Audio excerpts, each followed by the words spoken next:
जपानमध्ये घालवलेली ती 8 वर्ष आणि दर एप्रिलमध्ये गुलाबी होणारे ते रस्ते. मला नव्हतं वाटलं की एका फुलाची आठवण मला इतकी व्याकुळ करेल.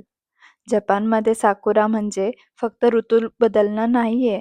तो तिथल्या माणसांच्या जगण्याचा एक सोहळा आहे.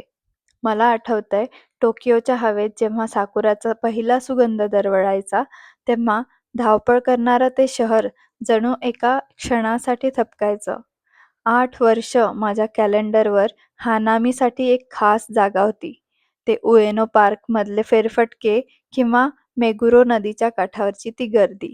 हजारो लोक, कुटुंब, मित्र, अगदी अनोळखी सुद्धा त्या झुकलेल्या फांद्यांखाली एकत्र यायचे. जपानी लोक ज्या पद्धतीने साकुराचा आनंद घेतात, त्यात एक वेगळीच कृतज्ञता आहे. ते फक्त फुलं बघत नाहीत, तर त्या क्षणाला मनापासून जगतात.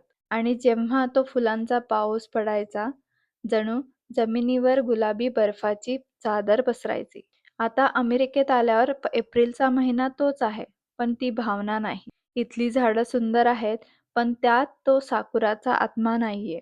मला आठवण येते त्या निळ्या सतरंजांची, सकाळच्या थंडीतल्या त्या गरम कॉफीची आणि त्या जाणिवेची, की जे खूप सुंदर असतं ते फक्त काही क्षणांसाठीच असतं.